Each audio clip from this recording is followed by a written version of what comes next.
उत्तराखंड में कांग्रेस को बूथ स्तर पर मजबूत बनाने की कवायद शुरू हो गई है। पिछले दिनों उदयपुर में कांग्रेस के राष्ट्रीय स्तर पर आयोजित नव संकल्प शिविर में लिए गए निर्णयों को अब उत्तराखंड में लागू किया जा रहा है।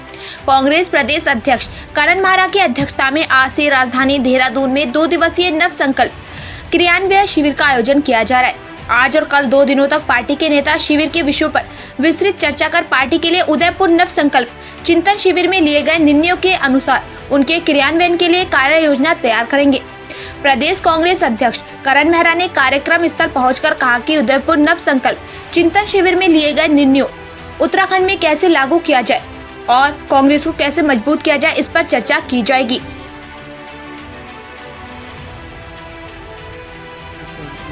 देखिए, जो नवचेतना चिंतन शिविर जो हमारा उदयपुर में हुआ था उसका इम्प्लीमेंटेशन उत्तराखंड में कैसे करेंगे उसको लेकर है और हमारी उत्तराखंड को लेकर भी चिंताएं हैं। उत्तराखंड में इस समय बुरी तरीके से खनन हो रहा है। मैं लगातार गढ़वाल और कुमाऊं के दौरे में हूं। कोई नदी ऐसी नहीं बची है जिसमें पोकलैंड्स जेसीबीज नहीं लगे। हज़ारों की संख्या में ट्रक खड़े हैं। सब इलीगल माइनिंग हो रही है और सरकार के संरक्षण में हो रही है। दूसरी हमारी चिंता यह है कि तीर्थाटन में हमारे 4 धाम यात्रा शुरू हुई, हमारे अन्य धामों की यात्रा शुरू हुई और जो आंकड़ा पिछली सरकारों में पूरे 6 महीने का 104 हाईएस्ट था मृत्यु दर का, ये 1 महीने में हम 104 से ज़्यादा लोगों की मृत्यु हो चुकी है।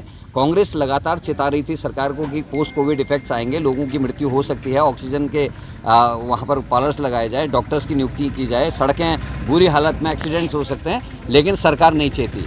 इन विषयों पर हमको जागरूक करना है। ये लड़ाई कांग्रेस की और बीजेपी की नहीं है, ये लड़ाई विचारधाराओं की है, 2 विचारधाराओं की। ये लड़ाई है पूंजीवादी सोच की और एक मिक्स इकोनॉमी जो हमारे जवाहरलाल नेहरू और लाल बहादुर शास्त्री की थी कि इसमें जो गरीब व्यक्ति है वो भी अच्छे से जीवन यापन करे, अमीर है वो भी यापन करे और देश की एकता के लिए, अखंडता के लिए और देश के डेवलपमेंट के लिए सबका सहयोग लिया जा सके। लेकिन बीजेपी ने एक नया ट्रेंड किया है, केवल पूंजीवादी विचारधारा के लोगों को पोषित कर रही है, गरीब को लगातार प्रताड़ित कर रही है। और बीजेपी ने जितने वादे किए थे, चाहे वो लोगों को रोज़गार देने के मामले हों, आज सबसे ज़्यादा बेरोज़गारी दर बढ़ गई है। चाहे उन्होंने इकोनॉमी को सुधारने की बात की थी, डॉलर आज 80 रुपये के आसपास पहुंचने वाला है। उन्होंने कहा था हम महंगाई कम करेंगे, महंगाई कम करने के लिए लगातार महंगाई बढ़ी है और सांप्रदायिक माहौल भारत का ख़राब हो रहा है। लगातार दिन रात सांप्रदायिक माहौल ख़राब इस देश का किया जा रहा है। धर्म के नाम पर लोगों को बांटने की कोशिश कर रहे हैं।